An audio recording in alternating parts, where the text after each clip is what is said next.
What's happening with it, fam? I am back at it again. I've been led to ask you, what is that sacrifice you need to make that's going to alter your life for the better? What is the sacrifice? Notice I'm saying sacrifice, singular, not plural. What sacrifices? No, what sacrifice you need to make that will alter your life, that will alter your life moving forward.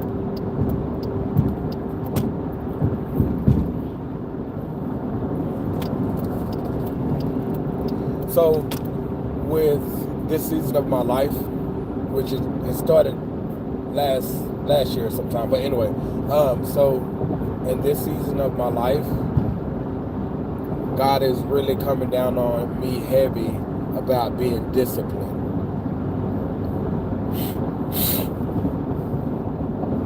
Like discipline with my eating, not perfect, but cleaner. Be disciplined with my time, be disciplined with being intentional about personal development, character development.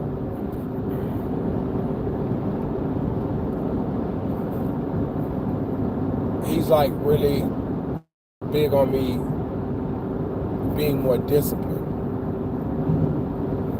And as I shared before, he said there's places I can't take you because you aren't disciplined. So, along with a number of different things that's going on in my life right now, in different areas of my life right now, he is really on me big with discipline. Oh, and also spending, which I think I've gotten much better with that. You know, the frequent stops at Quick Trip, getting coffee, my Celsius drinks and stuff like different things that, you know, where I really needed to become disciplined in areas. So you think about talking about sacrifice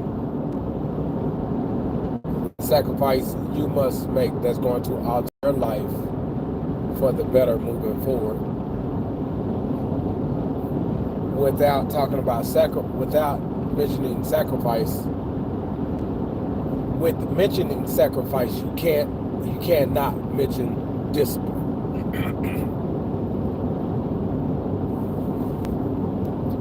You have to mention discipline. And you think about sacrifice, the sacrifice you must make, there is a calling of us to be disciplined in a specific or specific areas, one or more. So what is that one sacrifice? What is that one sacrifice you must make? And what must you be disciplined at?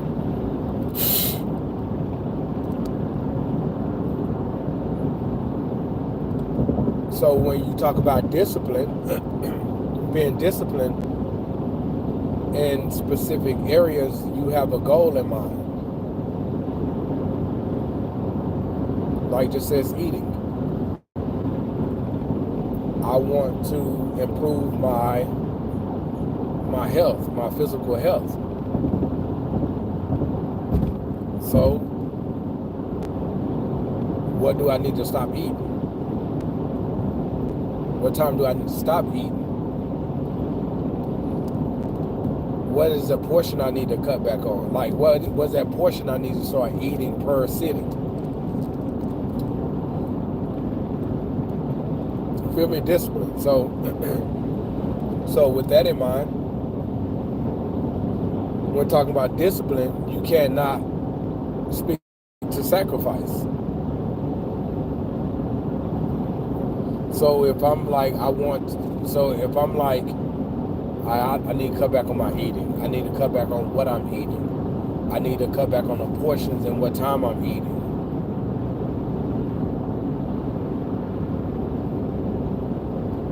Then you talk about, that's discipline. You talk about sacrifice. Okay, that's a sacrifice. If we used to like filling our cereal bowl up like Craig on Friday, you feel me? No. But like think about your Thanksgiving plate. How fat that joint be? No room for nothing. In fact, food stacked on top of each other because we trying to fit it all on one plate. Although this is what I want, and this is like what I'm really desiring right now, sacrifice of cutting those portions in half. If that's what that is. So that's the sacrifice. So you talk about discipline and sacrifice, you can't mention them two without a goal in mind. So what is the goal? I want to become healthier, like physically. So if the goal is for me to become better or healthier, then we have to talk about the sacrifice. Okay, what sacrifice am I have to make? I have to cut the portions. I have to be mindful and not eat certain things. And I have to cut off my eating at a certain time, which is much better if we put ourselves on a schedule when we eat. Then that aligns that sacrifice up, that aligns that discipline up with the sacrifice. So I'm only eating at this certain time or these times. That's it. No snacking in between. Why? Because we have a goal in mind. That is the sacrifice. And guess what? Now the big D word. It's time to be disciplined. To make sure that I'm eating what I said I'm going to eat. Not eating what I said I'm not going to eat. Eating when I say I'm going to eat, and only eating a certain amount when I eat. That's discipline for you. So back to the title of this encouragement, if you will. What is the sacrifice? The one sacrifice you need to make that is going to alter your life for the better moving forward.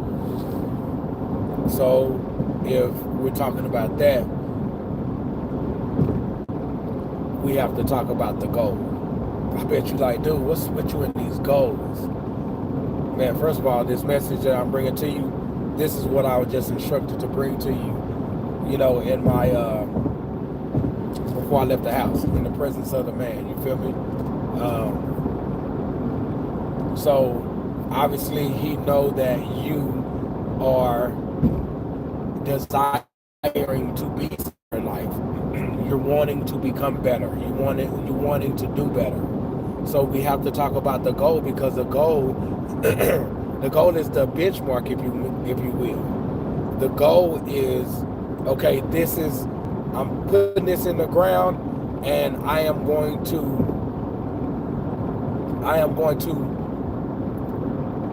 accomplish what I am trying to accomplish pertaining to where I place this thing in the ground. Let's put it in the ground, and then, I don't like that analogy. Forget that. That's terrible. That's real terrible. That's terrible.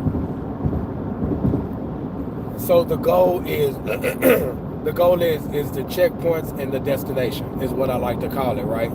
The goal is the checkpoint and the destination. Long-term goals is the destination. Short-term goals is the checkpoints. I don't know why I try to get sophisticated with this.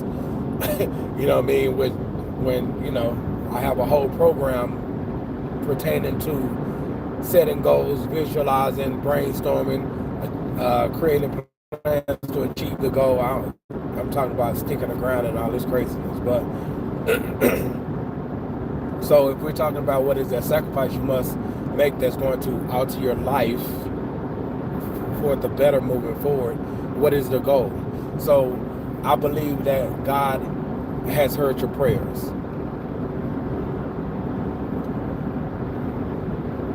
You're waiting on God, but God is saying you're not willing to make the sacrifice that's required for you to have this, for you to do this, for you to live this, for you to become this.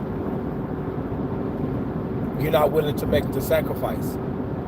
And some of you, he's saying you don't know what sacrifice you need to make. And some of you going to God about certain things, but you haven't set yourself a goal of what you're trying to achieve that's going to alter your life, or that's going to help you become more in life, whether it's personal, professionally, like whatever it is. Like you haven't set any goals. So he's like, you can't expect me to move on your behalf if you don't even, it says write the vision and make it plain, Habakkuk 2:2. Don't y'all know Habakkuk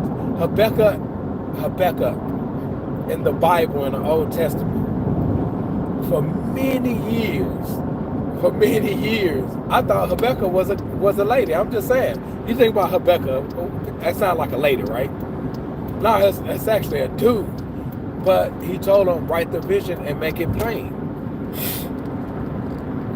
So it's like we go to God and asking for this or that, or complain about how my life not this and how I'm always going through that and yada yada yada yada, and nothing ever changes. You're like, you ain't even wrote a vision. You haven't even wrote the vision that I have given you.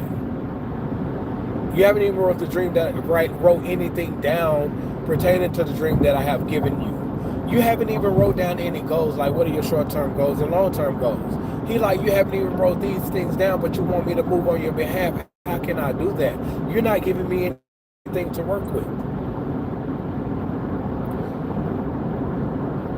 So that's why I believe that's because the other day I spoke about sacrifice when I was talking about, I think it was the check-in to see how you got, like the progress you guys were making. Like somehow I started talking about sacrificing. You know what I'm saying? Like, and that wasn't even where I was going with it, but that's the direction it went in. So I asked God, like, I just talked about sacrifice the other day. You know what I mean? Like, what do you want me to speak to pertaining to sacrifice? And that's when he gave me the title, because he has heard your prayers, he has felt your cries, he see what you go through, and he feel how you feel, because it said we have a great high priest. You know what I'm saying? Like, who has went through everything that we've been through, so he's able to sympathize on our behalf to the Father. Like, you remember that one time I went through? Yeah, that's how I felt. I understand. That's how they feel.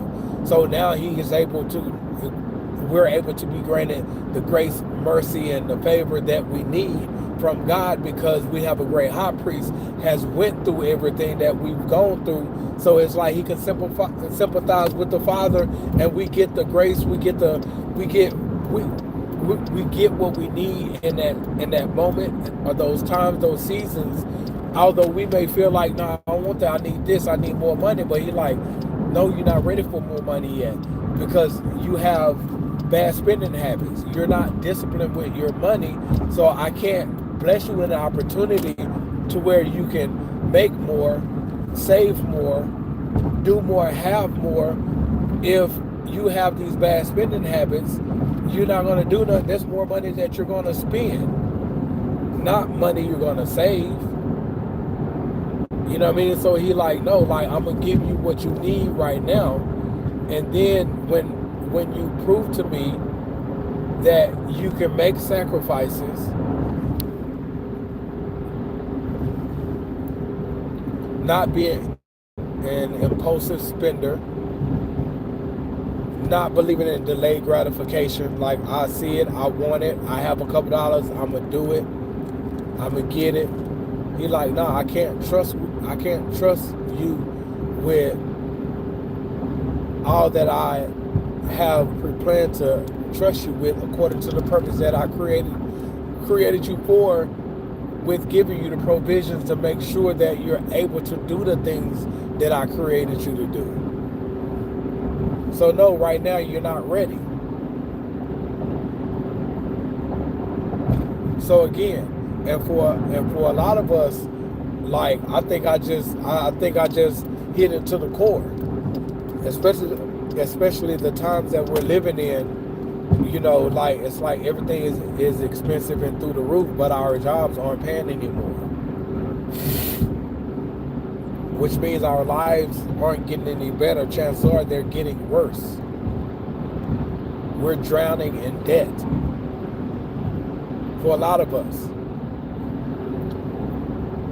So if that's you, I think what I just said, it hits you specifically. You know what I mean? Like I'm telling you, I had to make some sacrifice too. And sacrifice isn't until like, it's not one of them type of deals, especially when it comes down to money. You know what I'm saying? Like, it's not like, oh, I'm gonna make the sacrifice until I get it, and then once I get it, don't then bet like I can go back to whatever. Like, no, because that's how we mismanage. That's how we squander what God has entrusted to us. That's how we gain it all and lose it. Because we stop being disciplined, we stop making sacrifices that we made that helped us get there, and then once we arrived, we feel like we made it, and it's like, now I'm good now. That's not the case. Look at like the number of ball players, you know, with multi-million-dollar contracts, but then too, you know, like they don't really have much now. You know what I'm saying? Like, but I mean, I would say that it's not really their fault, because like, especially like back then, like information wasn't out there like it is now. You know, their agent, they were money hungry hound dogs, opportunists. They knew my man them didn't have any type of financial literacy, didn't have no type of financial compass. You know what I mean? Like they knew that. So they seen them as prey, and those predators took full advantage, because they knew the ball players, and still today, they don't know any better. Accountant issues, hiring accountants scheming off the top. Taxes hit, they owe millions of dollars in taxes, because the person they were probably paying six figures to manage their resources on their behalf, because they either didn't know or didn't have the time for it, or both, with the crazy season in their lives, like, you know, with with the sports, everything that comes with that, family issues, social, like all these different things they didn't know. So the predators took seeing them as prey and took full advantage. It's not fair, but that's the reality. You know what I'm saying? Like, so when it comes down to money, like we need to, the point is, what is the goal? What is your goal? What sacrifice must you make that's going to alter your life for the better moving forward? So what is that sacrifice? You have, like, what is that thing you have to stop doing?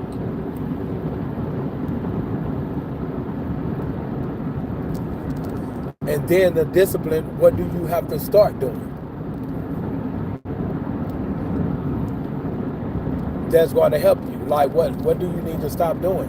And discipline, what do you need to make sure that you're staying firm and planted where I'm not moving on this. So yeah, that was my point. So no, we can't wait till we get there and then it's like I done made it and now we not making any more sacrifices, or we're not being disciplined anymore because we finally copped that whatever we were trying to get. We finally moved into the house that we wanted to move in. We finally have it's still called being responsible. At the beginning and ending of reality, it's just called being responsible. Knowing what has to be done. Knowing what the things that has to stop. And doing the thing, like making sure we're doing what we need to, that's going to support or come alongside the sacrifice and support the goal that we said that we're going to accomplish, that's going to create a shift and change in our life. So what is the sacrifice you must make that's going to alter your life for the better moving forward? Now as I close, just think about the goals.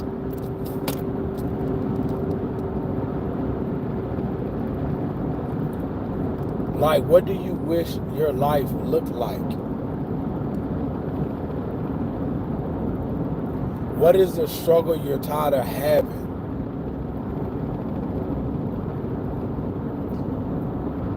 What is the legacy you want to create for your children? What group of individuals do you want to help in life?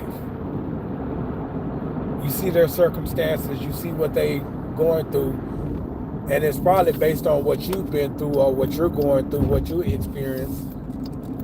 So you might want to start an organization or start serving, helping in these areas. But the sucky part about it is God has placed that inside of us. That's part of the gold nuggets, the gold nuggets in the darkness of your past. God wants to use for the light of your future. Like that's like it's what we go through. We go through it for a reason, not just it's just we go through it. We go through it because God is qualifying us to. I'm not even gonna say that because if you are in Christ, like we're qualified. But it's like when we experience certain things, it's like now because we've experienced it, when it comes down to other people who's experiencing it, we can relate to it. We can speak to it from a place of like, man, I felt that I was just in that situation 6 months ago. Like I'm going through it right now as we speak. But look, it's crazy, this is how God is helping me in this right now, because I couldn't be doing it without him. And then you share that with them, that could be their breakthrough, you feel me? That could be your healing at the same time, you feel me? You know what I'm saying? So, but the thing is, because we're struggling in some of these areas, and most of the time it's always money, because we're struggling financially, can't, pay our bills, and like we just going through it. So it's like, man, I ain't trying to help nobody. I'm going through it myself. But it's that same selfishness that's probably going to keep us where we are until God can get us to see, know, and understand. I know what you're going through, but it's not just about you.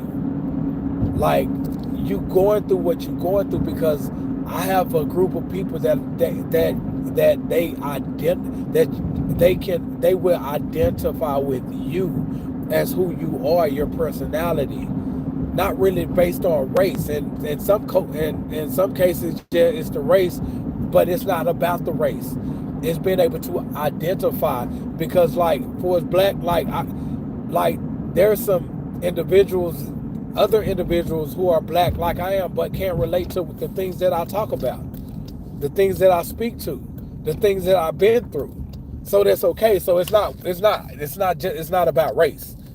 You know what I'm saying? But it's just a group of individuals who can, like, God is like, they will identify with you. If I can get you to get off you, I'm here in this storm with you. And I'm going to get you through. But first you have to be willing to make the sacrifice that's necessary for you, that's going to help you get through what you're going through. And then I need you to be disciplined. Because if you aren't disciplined,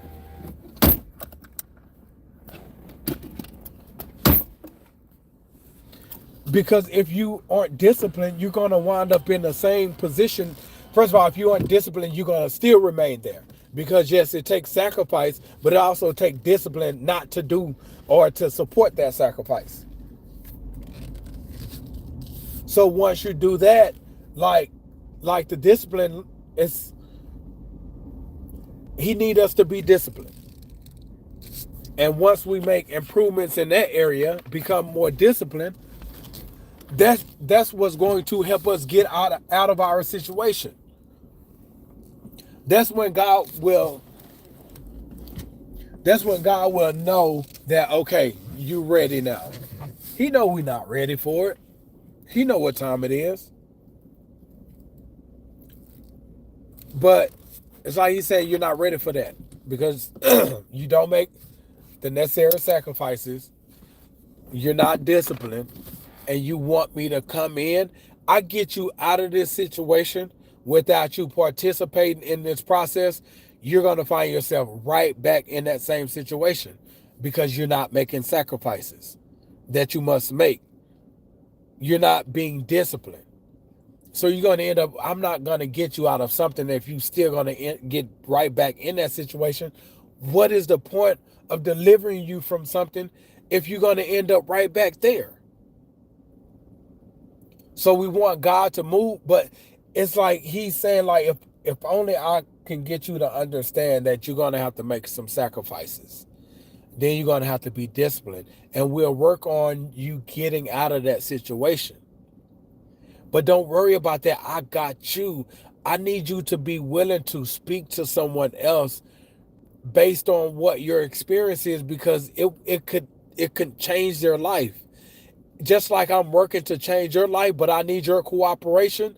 Like you can speak what I'm doing in your life to someone else, and they'll get it, and it would change their life.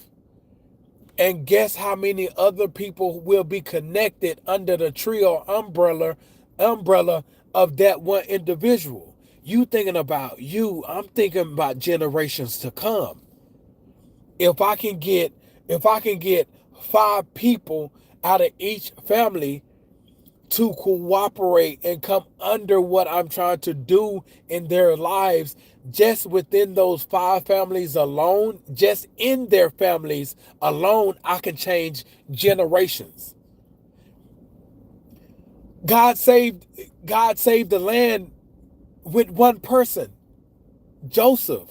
And let me see what time it is. If you have not read the story of Joseph, please read the story of Joseph. And I think it's Genesis, I want to say starts at 37. Please go read that. Please go read that. Please go read that. It started with a vision with him. God gives us vision. Like he showed him what the vision was. I'm sorry, the dream. You know what I'm saying? Like he showed him what it was. And once he showed him the dream, then, that smoke I always talk about, he went through that smoke.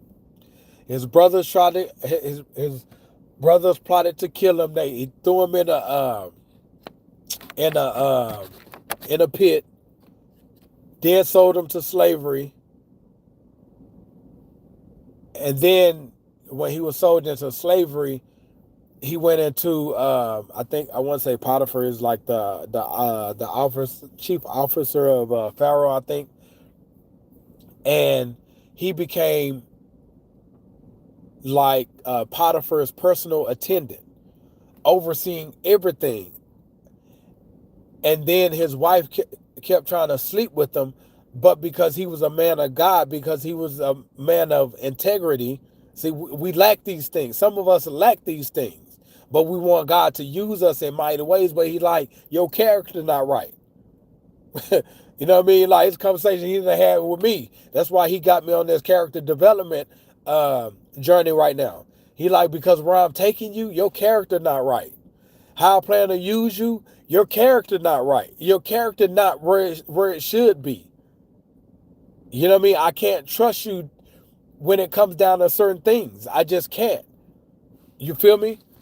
So everything that Joseph went through, like his wife, Potiphar's wife lied and said that he tried to sleep with her or rape her or whatever, and he ended up going to prison, which he was in prison for, I think, like 2 or 3 years or something like that. You know what I'm saying? Like, but he didn't do anything. But God took him through a process. But he was preparing and equipping him. The story of Joseph, that's where the story of Joseph and the knowledge and the wisdom of the Holy Spirit is why I have the understanding that I have when it comes down to struggles that we go through in life. Because reading the story of Joseph, I'm like, dang, that's crazy. Everything he went through, God was preparing him for his purpose. God was equipping him because he was already a shepherd. So think of the responsibilities of a shepherd for is like tending the flocks and everything. There, I would say there's not a difference like the concept of it with leading people, being the shepherd over people is kind of the same thing because it's pertaining to resources, protection, and all these different type of all these different type of things, and a number of other things. But everything that God took Joseph through or allowed Joseph to go through, he became second in command of all of Egypt. Second in command over all of Egypt. Like, it was like people was coming from different places to go and buy from Joseph because he managed Pharaoh's resources well when it was in the 7 years of abundance, anticipating the 7 years of famine that was going to follow it. So because he was able to manage well the resources in the 7 years of abundance, when everybody else entered a season of lack, when the famine hit, guess who was good? Pharaoh and his household. And that was because of God sent Joseph to come to save his people, Israel. So in the process of him saving his people, Israel, he saved the entire land, one person. So if God is saying, if I can get 5 people and 5 different families to come alongside and align with my plan for their lives, I can change their family alone for generations to come. But guess what? Guess if those 5 people talk to somebody else and they get it, guess what? Impact their families for generations to come. That's not including the family members of those one individuals. If they talk to somebody, but guess what? It's starting with you. It started with the sacrifice you have to make. Sacrifices I have to make. It starts with the discipline you have to be or have. The discipline I have to have. You know what I mean? Like, it starts with the vision and the dreams that God give us. If we tap into that vision and write the vision and make it plain, like he told Habakkuk, then now we're on to something. Like the vision we see, basically God gives us a vision to see in the future of what his plan is for our lives. It comes in increments. He don't show us everything at one time, and he definitely don't tell us all that we're going to have to go through. But it's part of the process, because Joseph wouldn't have been able to handle such a great responsibility Like he told his brothers at the end when they thought they would never see him again. I'm not going to spoil it. You have to go and read it for yourself. But at the end, Joseph told his brothers, like, don't be afraid. Aren't I in a place where God has brought me? You know what I'm saying? You feel me? He said, you meant it for evil, but God meant it for good.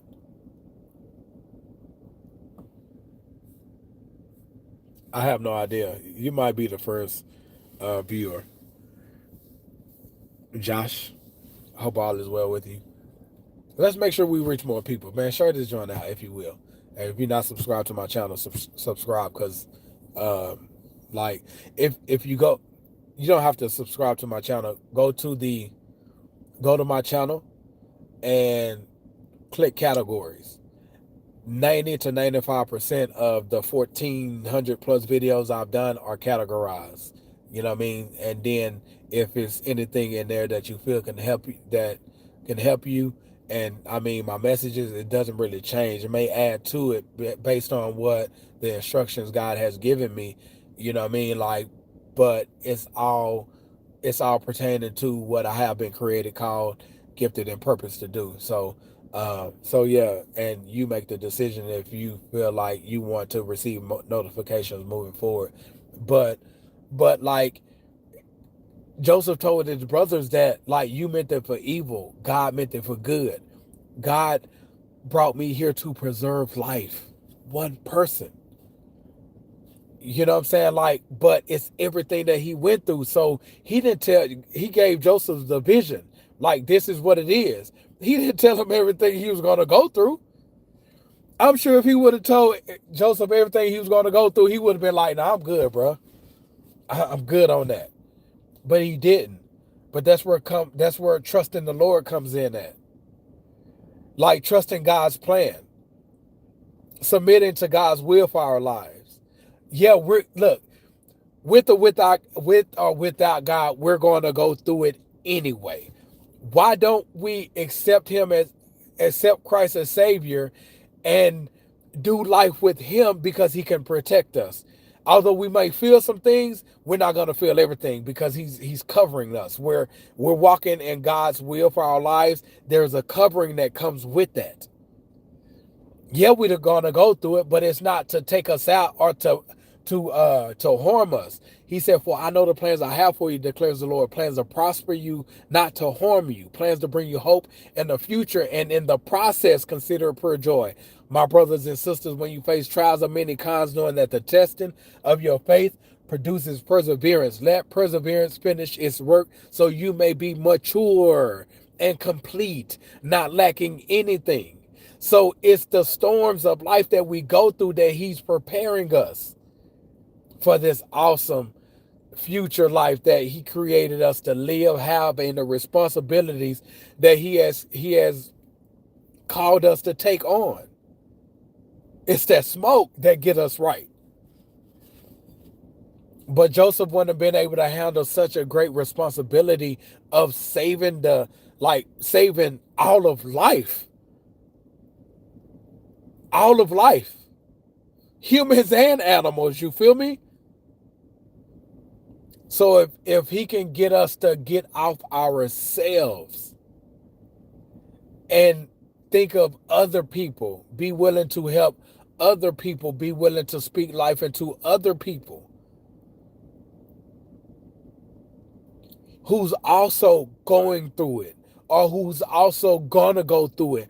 Maybe different scenario, but gonna go through it. And based on the infinite wisdom that God has, he can give us one play. He can give me a play based on my circumstances, my situations, my scenarios in life. And that one thing can help you with what you're going through. And it could be a totally different situation. He the man. That's the man. You feel me? So if we're willing to just speak what God is doing in our lives and speak what he has been doing and what he's doing in our lives, be willing to be transparent and tell our story, like we have no idea who we will touch. and who God can heal in the process because of it, who he can deliver in the process because of it, the breakthrough that he can bring about in people's lives in the process, all because we are willing to be transparent and share our story. Why? Because they can relate to what you're going through. They can understand your language, not in a sense of English or Spanish, but they can understand your language. They can understand your lingo. They can understand. They can identify with you. And if he can only if he can only get us to be bold and courageous enough and think of others and tell our story, be transparent, be 100 with it. It's that many more people that we can truly help just from what we are going through or what we've been through, if we just honor God and be like, man, if it wasn't for Jesus Christ, glory is all his. This is what he has done for me. This is what he's doing for me. We I want to get to know him too. So guess how many more souls are saved because we're willing to share our story, because we're willing to be transparent and helping others who's struggling in the same areas that we're struggling in. It's powerful. We have no idea. But we too proud to be truthful about how life is beating us down, how life is taking advantage of us.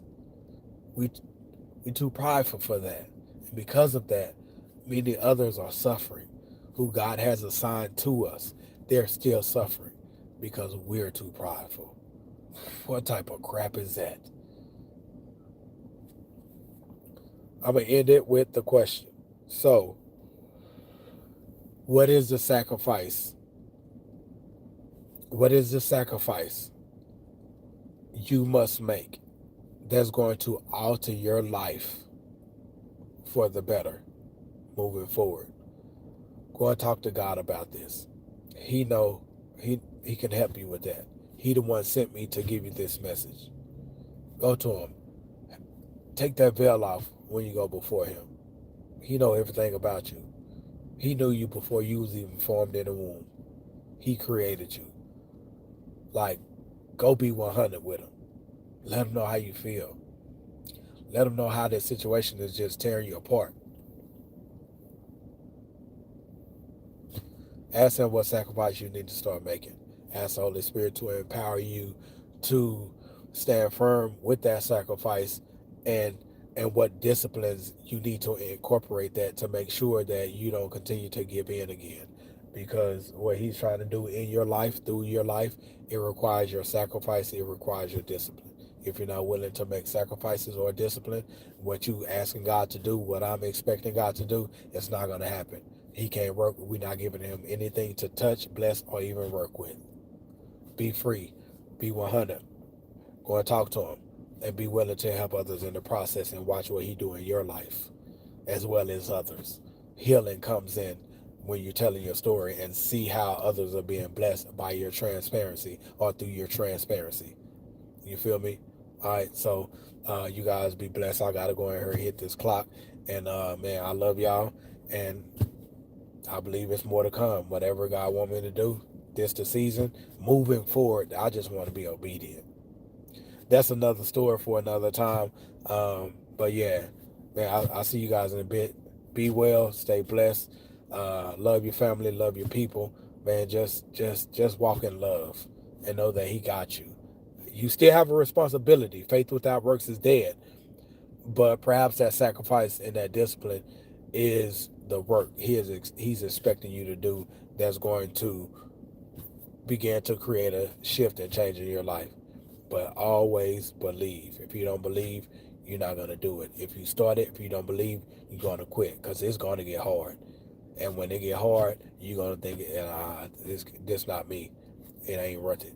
It's not possible. So make sure you believe in everything that you're doing. Believe in everything that you're working towards. Believe that it's what God is telling you to do, and you move diligently. All right. I love you guys. Stay blessed. Peace.